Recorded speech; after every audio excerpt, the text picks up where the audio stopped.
E aí, beleza? Sou Daniel da Vegantis Lover e nesse canal eu te ensino a fazer o melhor queijo vegetal que você já comeu, com gosto de queijo. E aqui normalmente eu acabo trazendo coisas que as receitas não ensinam, né? Então uma ideia é como você vai usar tubérculos no queijo vegetal. Os tubérculos eles acabam fazendo parte sim de várias receitas, né? Você já deve ter visto até algumas receitas, dentre elas a mais clássica de todas, né? Batata, polvilho doce, limão, sal, e você tem um queijo vegetal aí que fica bem mais ou menos. E por que que não dá certo? Você vai entender agora.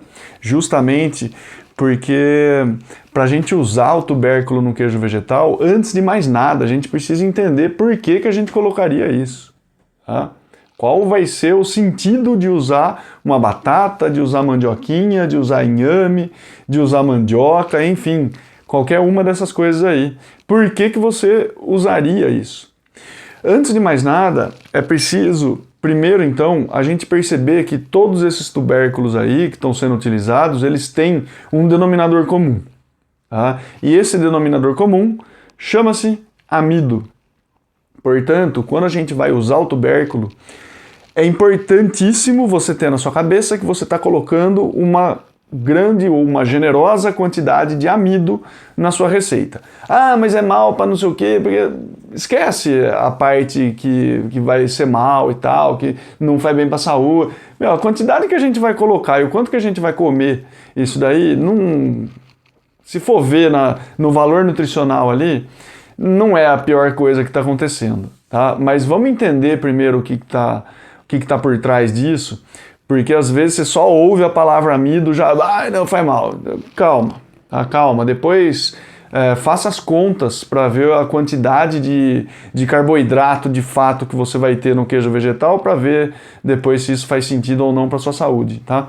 Mas antes, só guarda as pedras, deixa eu falar um pouco do amido. E daí depois, só para você entender o ponto que eu quero chegar aqui. Porque depois que a gente percebe que todos esses tubérculos aí, o denominador comum é o amido, o próximo passo é a gente entender que a composição entre esses tubérculos aí vai ser diferente. Tá? Porque o amido, ele é assim, composto principalmente por amilose e amilopectina, que são dois tipos de cadeia, uma linear, uma ramificada, tal, não sei o que. Não precisa entrar também a fundo nisso, mas só você perceber que a diferente proporção entre esses dois elementos no amido vai fazer diferença depois. Por isso que o amido da batata é diferente do amido do milho, que é diferente do amido do arroz, que é diferente do amido do trigo, que é diferente do amido da mandioca, enfim. É tudo diferente, né? Mas, claro, arroz e milho chama de amido, mas batata, inhame, essas coisas que estão abaixo da terra, convencionou se chamar de fécula, né? Mas enfim, é tudo amido. Esse aqui é o grande ponto. Agora, o que a gente precisa entender, e agora eu começo a avançar e subir um degrauzinho aqui, é que quando a gente fala do tubérculo em si, o que ele tem ali, né? Além de amido? Beleza, é amido e tal, mas tem alguma coisa, porque senão, por que você vai usar fécula de batata e não a batata mesmo? Qual que é a diferença? Já parou para pensar nisso? Em alguma receita que vai trazer, fécula de batata, mas por que eu não cozinho batata? Fécula de batata, onde que eu vou achar fécula de batata? Se você nunca comprou, você não vai nem saber qual parte do supermercado que isso vai estar. Se vai ter no supermercado, você vai ter que ir num mercado municipal para ver alguém que vende coisa a granel, para ver se tem... Enfim... Não sei se já parou para pensar nisso, mas o que acontece, né, qual que é a diferença de uma fécula de batata para batata? É que a fécula de batata é o puro creme do amido ali. É praticamente amido isolado. Tá?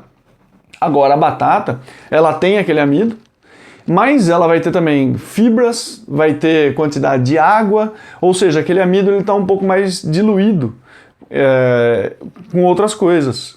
Então, essa que é a grande diferença de você usar o amido isolado e usar o amido no alimento. É claro que se você usa o amido pegando o alimento, né, fazer um queijo vegetal e colocar mandioca, por exemplo, é como se você estivesse comendo mandioca. Ou seja, você está utilizando das fibras que está lá, a quantidade de água, a maior parte dos nutrientes e tal, enfim, você está consumindo isso também. Agora, quando você usa só o polvilho, seja doce, seja azedo, aí é aquela parte lá, né, que está bem concentrada.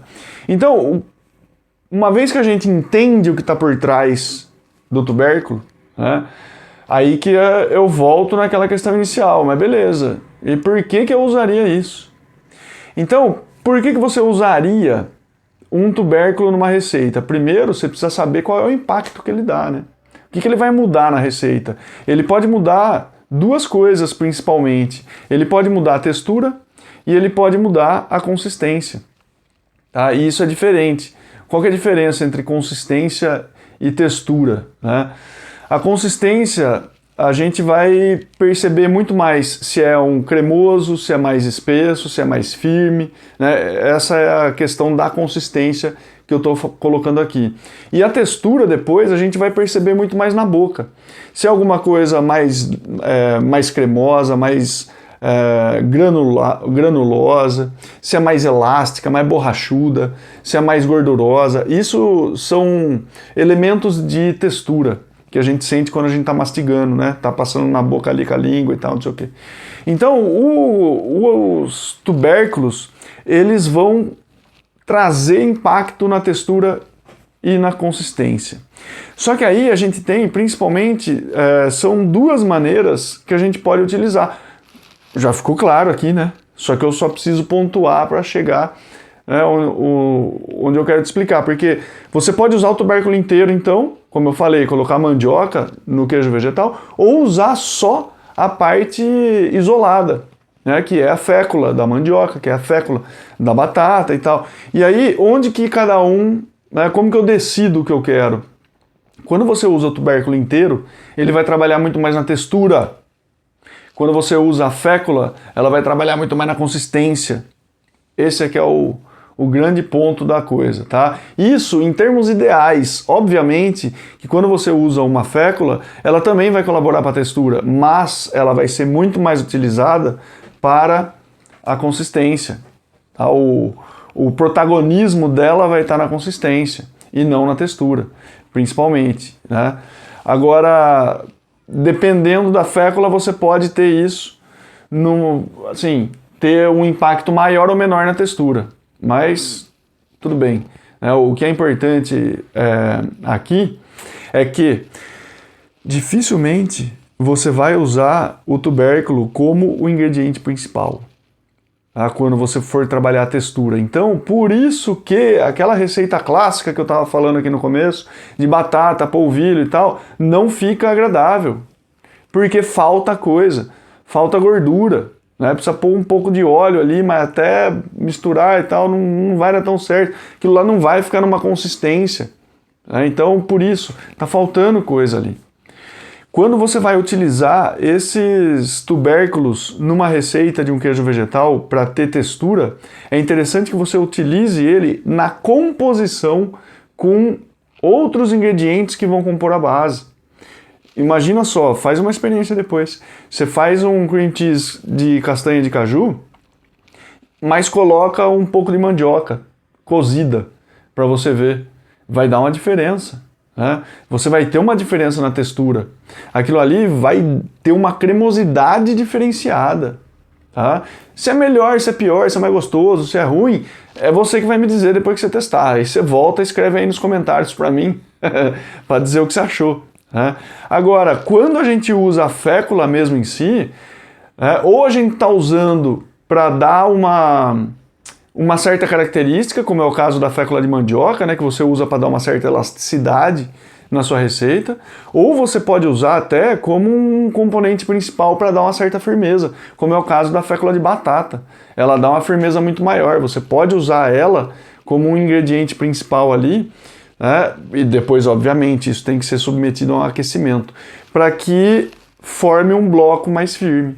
Tá? Então, essas são as principais maneiras de você utilizar tubérculo no seu queijo vegetal. Mas depois, conta para mim se você já utilizou algum tubérculo aí, qual foi a forma que você utilizou, se gostou, se não, que a gente continua essa conversa aí nos comentários.